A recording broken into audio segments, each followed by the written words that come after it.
If you've attended any of our annual survival guides, you know the level of importance that we put behind the active multi-stage warm-up. You truly shouldn't participate in your sport if you haven't been properly warmed up. They're internet maniacs. The following video list is meant to be used before a practice or a game. It is intended to prepare your athletes for their daily demands. Used on a regular basis, it's also designed to build a more durable athlete. The exercises aren't necessarily specific to baseball only, but they have been chosen to more specifically awaken muscle groups integral to baseball performance. With that said, if it seems that you have to modify some of these movements to better fit the athletes you are working with, so be it. It's much better that you choose to continue to perform a multi-stage warm-up than not. Altogether, this preparation, not including your long toss program, should take approximately 10 minutes. And I know that sounds long, but I will ask that you try to commit to at least 5 of the first 9 videos based on the age group you work with and the length of time your practice allows. Higher levels of athletes should be able to complete the list in its entirety. Keep in mind that the exercises get more dynamic as you go down the list. So if you pick the first 5, your team may not be even sweating at the end of it. That's the key, sweat. If your athletes are not glistening at the completion of this warm-up, then they are not warmed up. For years and years, people have prescribed running poles for baseball players as their sole conditioning program. And what I mean, but if you're a baseball player, you already know, but running poles means running from the foul pole in right field around the warning track to the pole in left field, and pretty much repeating that back and forth as their sole conditioning program. We know now that that's not enough. What I am here to tell you is that as your athletes are filtering their way to practice or a game, as they get to the field, I would like for them to start by running a distance from that foul pole to foul pole just to get the initial warm-up before they do their active multi-stage warm-up. Once they're completed with that initial pole run, and let's say maybe they run out and back is 1, out and back is 2, once they've performed those 2 laps, then we're going to be ready to start our multi-stage warm-up. We're going to break up into groups. Maybe you break the athletes up into position players, or you just, if you've got 25 kids, then you break up into 5 lines of 5 or something that makes the group manageable for you and your practice. Okay, let's get started. All right, after your athletes have filtered down to the field and they've done their warning track, pole-to-pole run, out and back, you're going to gather them down along left field line or the right field line, and I'm just proposing that, like I said, if you have 25 athletes, you take 5 rows of 5 kids, and I've just marked off one line here, and this is about between 10 and 15 yards of space. That's really all you need. Again, make this work for your practices and the field space that you have. It's more important that you do some sort of warm up than make sure you have, if you don't have 15 yards, I don't want you to not do this warm-up. I wouldn't go any further than 15 yards, however. So like I said, I probably got between 10 and 12 yards here, and that's really all you need to get your athletes warmed up.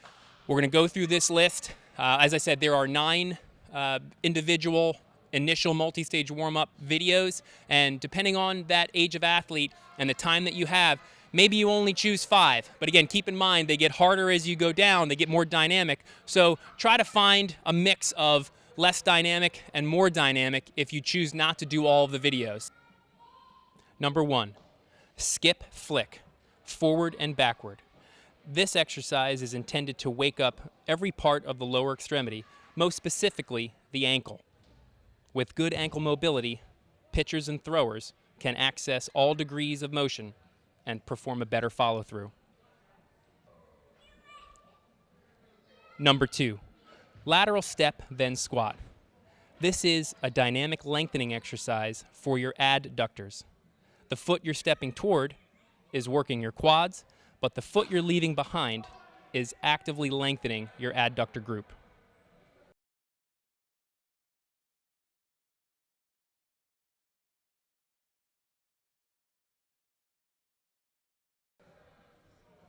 Number 3, forward lunge and a backward lunge with rotation towards the front knee. Moving down towards the first cone, you're lunging forward and rotating towards the front knee. Baseball players notoriously lose range of motion at their lead leg when throwing. This exercise is designed to help maintain that internal rotation of their lead leg hip.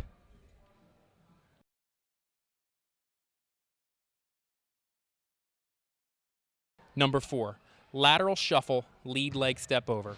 The first of the more dynamic exercises on our list is simply just to start waking up the lower extremities and starting to move in a more athletic kind of manner.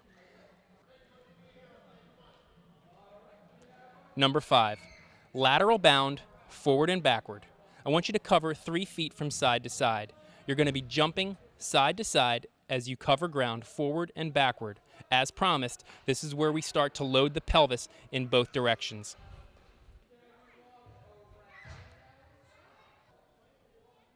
Number 6, sideways slalom.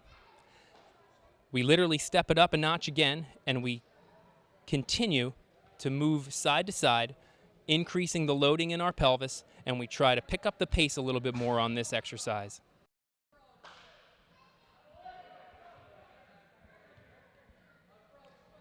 Number 7, the Ickey Shuffle, forward and backward.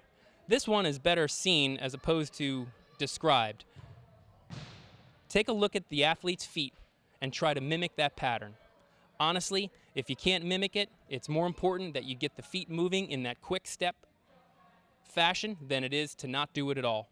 We're going to perform the Ickey Shuffle forward and backward. Number 8, scissors jumps sideways.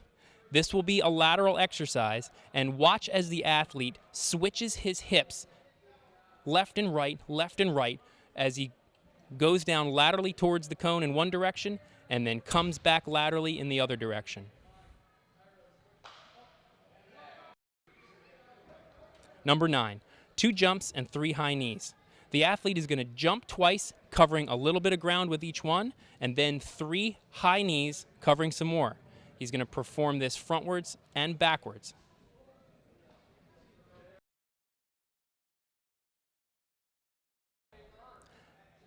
Now that we've performed the 9 videos for the active multi-stage warm-up, we have to get to the other stages. The next one in line is the powerhouse.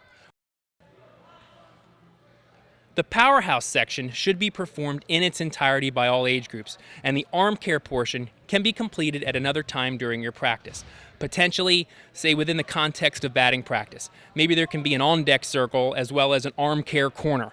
I think you'll find that if you commit to the performance of an active multi-stage warm-up before participation and an arm care routine, you will enjoy more productive practices as well as more durability of your athletes in the long run. We're looking to perform about 30 repetitions each of these exercises. This is when we really start to load the pelvis of the athlete and really start to train the ability to change direction. Throwing a baseball, albeit compact, is definitely a transition of movements that start by taking a step backwards and then culminate by moving forwards towards the catcher as you deliver your pitch. So it's very important that these athletes be able to transition load very quickly through their pelvis. These exercises in the powerhouse will help to develop that. As I said during my introduction, I'm proposing that your arm care portion of your practice could take place, say, within the context of batting practice. So you have an athlete in the on-deck circle getting ready to go in and hit, but maybe you have an arm care corner that the athlete goes through the exercises intended to keep their arm, shoulder, elbow, shoulder blades healthy throughout the course of a busy baseball season. I'm going to go through the arm care section as follows. Exercise 1. The reverse iron cross is intended to work the movement, not the muscle. It's also intended to load the body for throwing the ball forward. We can't throw the ball forward unless we've appropriately loaded going backwards. In this split stance, I'm a right-handed thrower. I've positioned my left foot in front. I'm reaching towards the tube as it's connected to the fence. My chest is right over top my knee, and then I progress and shift my weight backwards, and I pinch my shoulder blades behind. I'm going to repeat that 15 times. Notice I'm moving quickly because throwing is quick. Always pay attention to form As I said, perform 15 repetitions.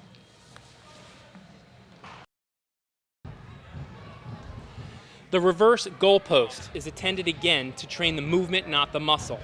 I've moved my tubing attachment down low, and my hands are starting from a low position.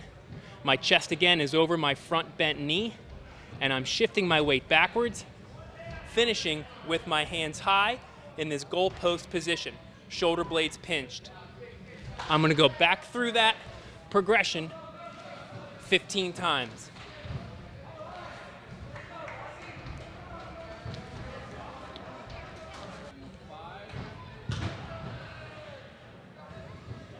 The reverse wood choppers is again intended to train the movement, not the muscle, and load energy before we explode forward.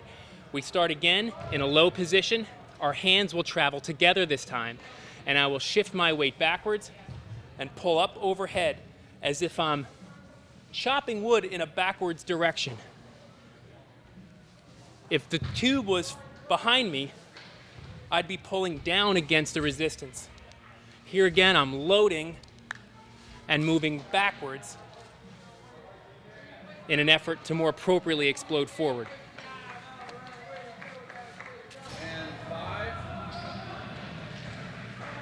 The scapular walks, as the name suggests, work our scapulas.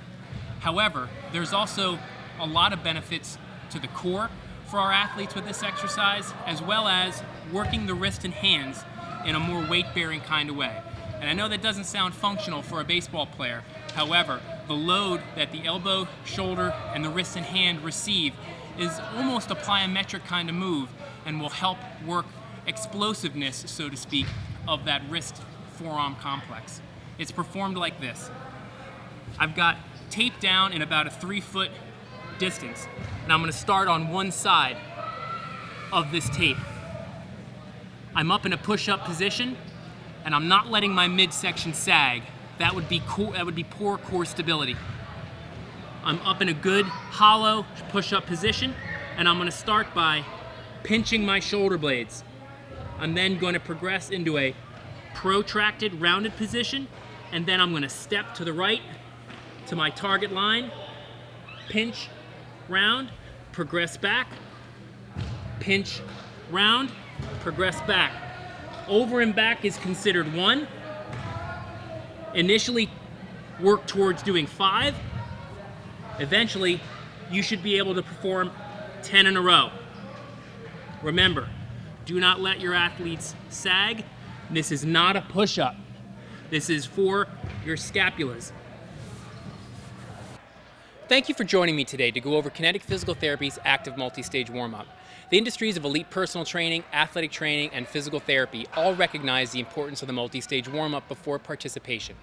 With youth injuries up 5-fold since 2000, it is no longer acceptable not to try to take this issue on personally in your corner of the world. Again, remember, this is a framework. If you have to chop it in half, so be it. The most important thing is that you do some sort of multi-stage warm-up. If you commit to this, I know that your team will display improved durability as well as improved athleticism. On top of that, please continue to check out our website and our YouTube channel. We will have more exercises and snippets from our survival guide series in the future.